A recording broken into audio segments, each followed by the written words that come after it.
Hello, I'm Jason Walker here. Welcome to Walker Tea Review. I just want to take a few minutes talk about a style of tea preparation. It's called the Chao Zhou tea preparation style, or the Chao Zhou Gongfu style.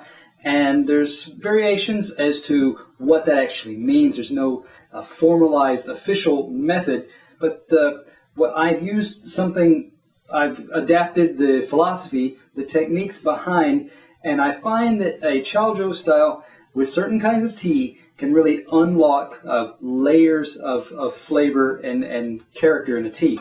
Talking about those kinds of flavors and what is Chao Zhou style a little bit, I'm going to introduce how it's done, what kind of material, what kind of teas it's used with, what kind of teaware it's used with. First off, teaware. Oftentimes you will hear it used to talk, or you will see it used in reference to Chao Zhou style can be a small teapot, usually a clay Yixing type of teapot, and the size is important here, and I'll get to that in just a moment when I get to the tea itself. The other way is the gaiwan.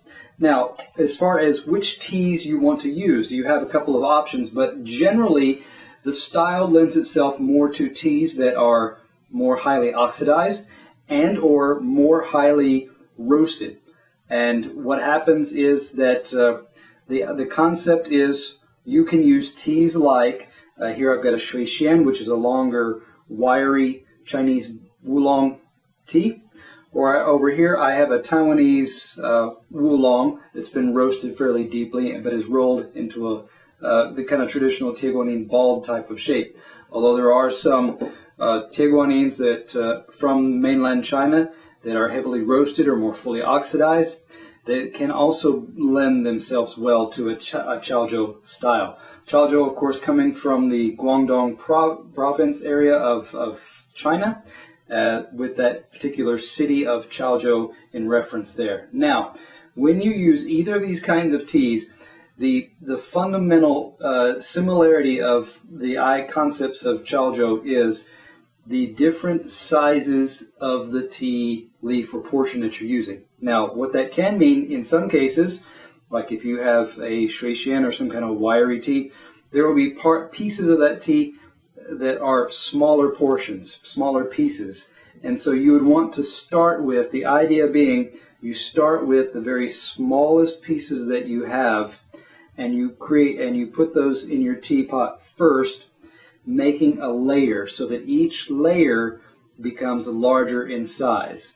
After you do that, then the small pot comes into play when you're adding your water, because when you add your water and you've carefully laid out all those different sizes according to layers, you want to pour your water in slowly so that it doesn't swirl and upset that layering process that you've just created.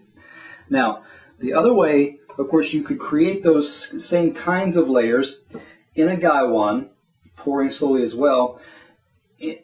Others would say that if you don't have or can't find smaller portions, like what may be true with a balled or rolled oolong like this, you can actually create those yourself by placing the tea in your gaiwan using either your thumb, maybe a spoon if you can get it down in there, but actually pressing and grinding and kind of creating crumbled portions within your gaiwan.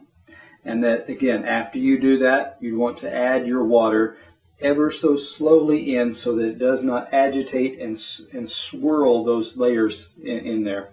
Now, what happens when you do this kind and you have those different layers, it is like, consider if you had a black tea and you had that tea in whole leaf form versus finely ground powder. The finely ground, the smaller pieces are going to steep faster, they're going to infuse quicker, and they're going to release more of their character faster, as opposed to the larger pieces that are going to react more slowly, especially with a balled oolong that may take longer to unfurl.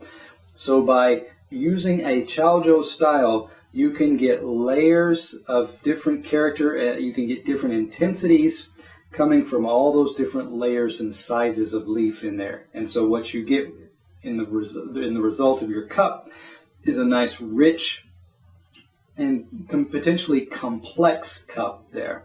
So that's one of the things that you want to look for using a small I Ching pot, using a nice gaiwan, using either small sizes of leaf or crumbling the leaf, grinding the leaf slightly with your thumb or some other instrument so that you can create those different sizes and different layers. So come back to Walker Tea Review, experiment on your own, see if this is something that you find to be true for your experience.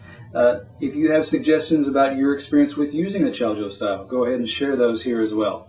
Here at Walker Tea Review, come back and enjoy this tea and others.